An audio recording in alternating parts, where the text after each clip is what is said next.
Merci d'avoir choisi Radio-Télévision Ngoma ya Kivu pour vous informer, mesdames et messieurs. Bienvenue à suivre cette édition du journal.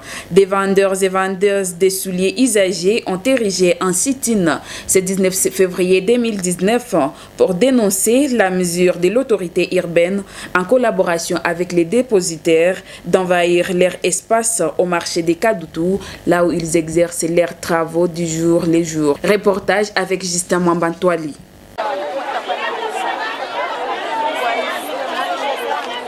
À la mairie de Bukavu, les vendeurs de souliers usagés ont érigé un sit-in pour demander à l'autorité urbaine de ne pas les déplacer à un autre endroit. Selon ces manifestants, les dépositaires leur imposent une délocalisation et mettent leur travail en danger. On a cédé notre place aux propriétaires des grands dépôts. Nous sommes très mécontents parce que nous ne savons pas où est-ce que nous irons.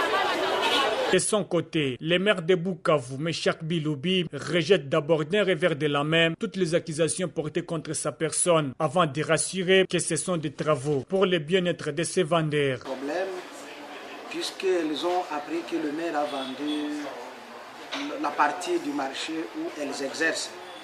Elles sont pour la plupart des mamans, mais c'était une incompréhension comme je l'ai dit, puisqu'en fait le dossier ou le problème entre les vendeurs de souliers et les dépositaires qui sont en train de construire les dépôts en étage, ces dossiers datent de très longtemps.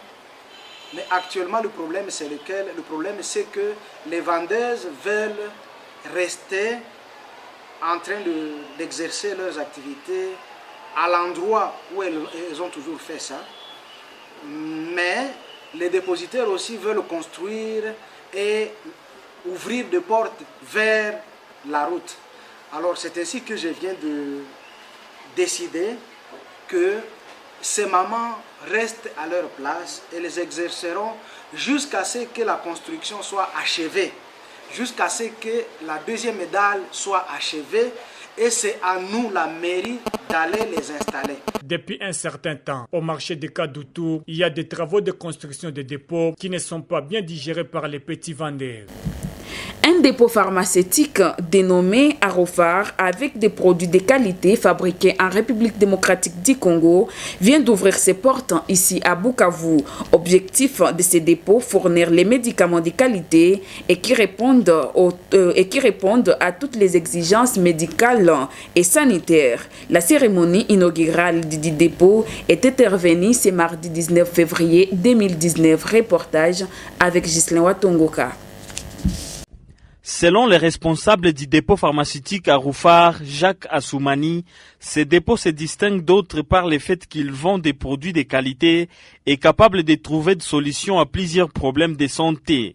Jacques Assoumani indique que la particularité des produits qu'ils comptent fournir est qu'ils sont fabriqués en RDC et sont payés à un prix abordable. C'est le fait que nous disponibilisons vraiment des produits de qualité. Si vous voyez, ça fait déjà 4 ans que nos produits sont disponibles.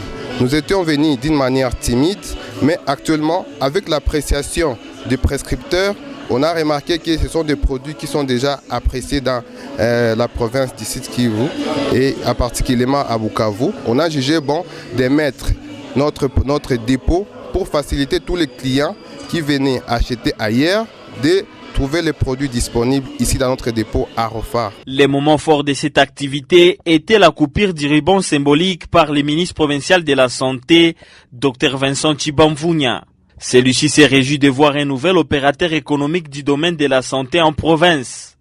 Vincent Chibamvunya appelle la population, surtout les vendeurs de médicaments, à s'approprier cette initiative en se procurant des médicaments dans ces nouveaux dépôts. Ces produits-là sont déjà connus dans la province et ces produits étaient déjà commercialisés dans la province et donc nous n'avons plus de doute à pouvoir recommander la population à utiliser les produits du dépôt pharmaceutique à Rofar.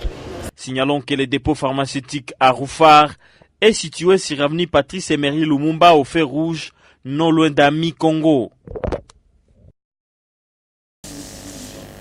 Le sénateur Abdoulaye Herodia Ndombassi est décédé ce mardi 19 février 2019 à Kinshasa, selon les sources familiales. L'ancien vice-président de la RDC est mort à l'âge de 86 ans suite à une maladie. Suivez ces reportages. Les trois autres vice-présidents furent Jean-Pierre Bemba du MLC, Azarias Rouberoy du RCD et Arthur Zaïdi Ngoma de l'opposition non armée. Abdoulaye Herodia Ndombassi fut l'un des plus proches soutiens de Laurent Désiré Kabila depuis les maquis jusqu'à l'arrivée au pouvoir à Kinshasa le 17 mai 1997 après avoir défait le pouvoir de Mobutu. Outre la fonction de vice-président dans les gouvernements de transition, le sénateur Abdoulaye Herodia Ndombassi fut ministre des Affaires étrangères sous Kabila le père. Le docteur Abdoulaye Herodia Ndombassi fut compagnon de Che Guevara et ami de Su Enlai parisien pendant 20 ans, est l'un des plus proches soutiens de Laurent Désiré Kabila, dont il fut ministre des Affaires étrangères depuis la lutte pour l'indépendance à l'époque de Patrice Emery Lumumba. Au tout début des années 1960, durant la révolution de 1964-1965 avec les Che, jusqu'à l'arrivée au pouvoir à Kinshasa en 1997, après avoir défait Mobutu et ses soutiens élysées. En 1998, Herodia Ndombassi a tenu des discours très virulents, les encourageant à exterminer les populations congolaises et étrangères désignées comme agresseurs ou soutiens des agresseurs. Il vient de rendre l'âme, étant sénateur depuis la législature de 2006. Aménager et renouer la ville de Bukavu en la dotant d'un plan urbanistique approprié, telle est la mission principale de la division de l'aménagement et rénovation urbaine qui a vu le jour ce 19 février 2019 ici à Bukavu en particulier et en République démocratique du Congo en général. Avec Justement Bantouali, vous aurez beaucoup à apprendre. Cette nouvelle division, dénommée Division d'aménagement du territoire et rénovation urbaine, se fixe comme priorité mettre de l'ordre, disposer avec ordre l'espace de vie, donner à la province du Sud Kivu l'image d'une entité urbanisée et combattre les inégalités socio-spatiales, loger confortablement les citadins, lutter contre les pollutions, gérer les déchets et la lutte contre la violence urbaine. À en croire les chefs de cette division, Marus Tamboba, cette mission permettra à la ville de Bukavu de respirer un air nouveau. Nous sommes en train de voir que nous allons nous mettre en commun accord avec mes conseillers, chefs de division de l'urbanisme, de l'habitat, affaires foncières, cadastre, travaux publics, afin de voir comment est-ce qu'on peut encore sauver la ville de Bukavu en matière de construction. Une façon de redynamiser les services, vous voyez, les services de l'État est toujours d'une manière amorphe, mais nous sommes en train de voir comment redynamiser ces services, afin de voir comment redorer les blasons ternis dans le domaine foncier. C'est ce 19 février 2019 que cette division a été lancée en province du Sud Kivu, dans la salle Saint-Luc, dans la ville de Bukavu. La nouvelle dynamique de la société civile en RDC sollicite un délai considérable pour les propriétaires des motos. Jusque-là, utilisent l'ancienne plaque avant que ces derniers s'acquittent de la nouvelle plaque d'immatriculation. Cette structure citoyenne l'a exprimé ce mardi à l'issue d'une rencontre qui a regroupé les responsables d'associations des motards et les ministres provinciaux des Transports et Voies des Communications.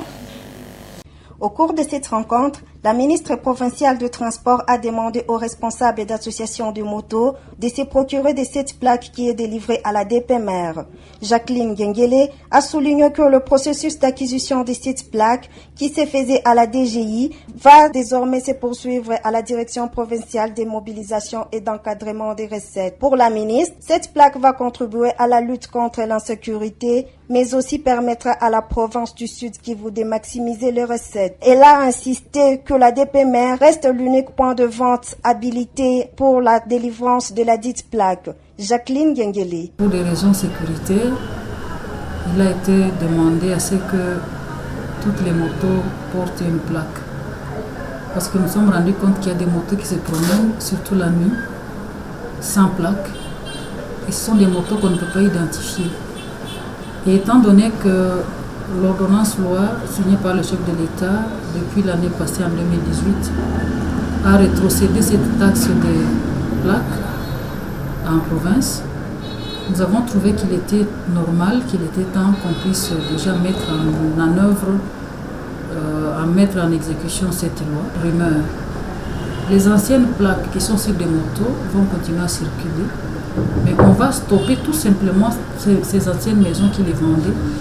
Et la seule maison, le seul service qui va continuer à vendre les plaques, ce sera la DPMR. Et l'argent, bien sûr, je le répète encore, sera versé à la banque, parce que c'est l'argent qui est comptabilisé dans les budgets provinciaux. La NDC, par ailleurs, qui a pris part à cette rencontre, a plaidé pour que le prix de cette plaque soit maintenu à $40 américains. Nicolas Loubala, président provincial de la NDC, émet le vœu de voir le ministère accorder un délai aux propriétaires des motos avant que ce dernier ne soit encore en ordre. Nous, on ne peut qu'encourager parce que c'est vrai qu'on a compris que certains motards n'étaient pas identifiés dans la province. Il y avait plusieurs désordres, mais aussi par rapport au civisme fiscal, je pense que tout le monde est obligé de s'acquitter de ses devoirs civiques.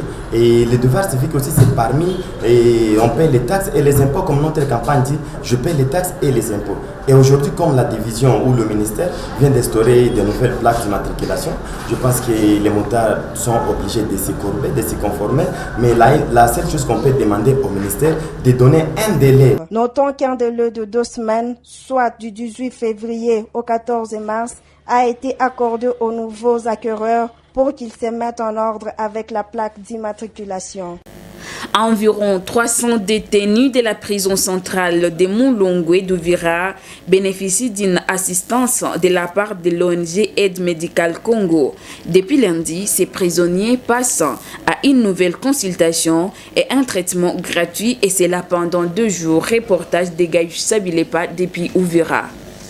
En fait, ce qui nous motive, c'est l'esprit humanitaire. On est là pour aider les autres, pour promouvoir la santé à d'autres personnes qui n'ont pas de moyens. Et maintenant, on est encore ici, à Uvira, mais dans peu de temps, on sera aussi dans un autre coin. Nous travaillons avec plusieurs bureaux humanitaires, mais aussi nous travaillons avec les gens des droits de l'homme, où on nous dit souvent qu'un prisonnier, bien qu'il a fait des gaffes, mais il a aussi droit à la santé. La prison, c'est un lieu où on doit corriger quelqu'un. Ce n'est pas un lieu où quelqu'un peut tomber malade et mourir de la maladie. Donc on est là pour les secourir afin qu'ils soient mieux corrigés dans la prison, mais aussi que leur santé soit en bon état. Et aujourd'hui, on a pensé pour secourir pour les cas de paludisme. On s'est fixé pour aider les prisonniers qui ont le palu. On est en train de les consulter gratuitement et les donner aussi les produits antipaludins. En pleine consultation, on est en train aussi de vérifier s'il y a encore d'autres pathologies qu'on avait soignées la fois passée. Une fois qu'on en trouve, on va encore organiser une séance dans peu de temps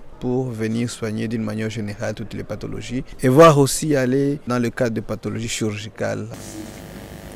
En sécurité dans la plaine de la Ruzizi, 2 voitures de transport en commun sont tombées dans une embuscade à Rushima, tronçon entre Bouguera et Luberizi vers 9h. Nous sommes toujours en province du Sud Kivu. Selon nos sources sur place, tous les passagers en provenance, les uns à Uvira, les autres à Kamanyola, ont été systématiquement pillés, argent et téléphone. Gisli Watongoka dans ses reportages.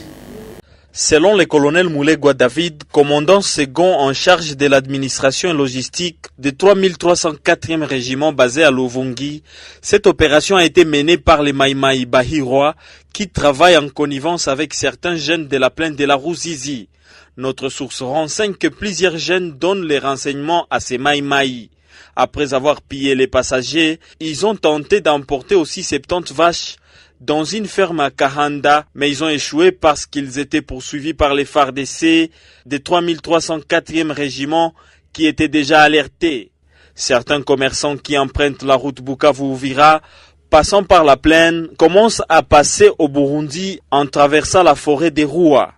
Rappelons qu'il y a de cela une année que l'ancien commandant secteur sud, le général-major Yav Filemon, avait pris la décision de déployer dans la plaine une unité de réaction rapide, 341e bataillon. Nos sources renseignent que le calme est revenu ce mardi et la population vague paisiblement à ses occupations. Et c'est complètement fini avec cette édition du journal. Merci de nous avoir suivis et restez branchés au programme de la radio-télévision Goma ya Kivu. Au revoir.